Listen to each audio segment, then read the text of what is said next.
স্মৃতিগুলো কি আর খুঁজে পাওয়া যাবে? কারণ এর কিছুই আমার মনে নেই, ঠিক আছে?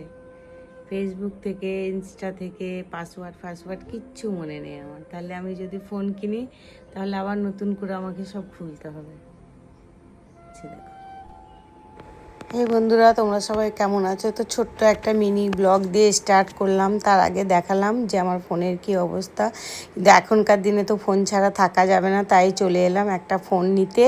তো ফোন নিয়েছি যেহেতু সন্ধ্যার সময় এসছে, খিদে পেয়ে গেছে, তাই একটু স্ন্যাক্স বাগেরা খেয়ে নিচ্ছি। আর নতুন ফোনে অনেক কিছুই আসেনি আমার, তো মেয়ে সেইগুলো চেষ্টা করছে। তো ফাইনালি বাড়ি চলে এলাম। ফোনটা কেমন হয়েছে অবশ্যই জানাবে। আর ভিডিওগুলো ভালো লাগলে লাইক কমেন্ট শেয়ার করবে, চ্যানেলটা সাবস্ক্রাইব করবে। বড় আমাকে গিফট তো করবে, বড় গিফট করবে না তো কে করবে? না না রে, এটা করি, এটা তোর আব্বাই দিয়েছে।